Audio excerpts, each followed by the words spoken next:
То есть, почему местные советы не идут, это другой вопрос. У нас проблема в Закарпатье только с ужином, потому что именно вот участниками АТО я лично там занимаюсь.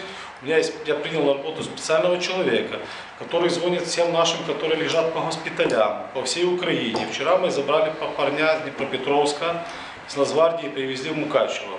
То есть я знаю всех, вот вы сейчас спросите, как дела там у Куцина Олега, да? Нет проблем, человек придет. Кстати, как дела у Куцина Олега? Все нормально у него. Он уже выписан из больницы? Удрал с больницы на фронт. А, ну тогда все нормально. Не выписанный, да. Все нормально тогда. Попросил помочь его сыну заплатить за учебу, отказался от любой помощи денежной и так далее. То есть там у каждого свое кино. Ну, одним словом, у нас есть закарпатцы, которые там воюют. Я для себя решил приоритет, что учитывая то, что мы тут как бы, ну не то, что там отдыхаем совсем, да, но не воюем, да.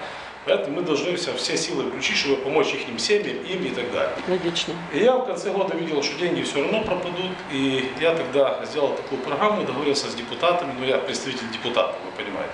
Мы приняли, я как бы их переубедил, мы приняли для всех семей участников АТО дать материальную помощь. Раненым по 5 тысяч, простым по 2 тысячи. Из областного бюджета? Да, да. Из программы Турбота. И пошли заявления, пошла работа. Значит, вы помогаете двум категориям, раненым и погибшим? Ихним семьям. Ихним семьям, двум категориям. Это одна программа. Так. Одна программа. То есть все чопские пограничники, все получили по 500 гривен. По 2000 гривен. В Чопской мэрии по 500 получали. Это мэрия, это отдельно. Это мы одноразовая акция. Раз в год, потому что мы не можем раньше давать помощь. Семьям погибшим у нас возникает проблема. Пока государство Украина найдет эти 600 тысяч, пока эти реестры, выписки, все, мы в области можем это сделать быстрее.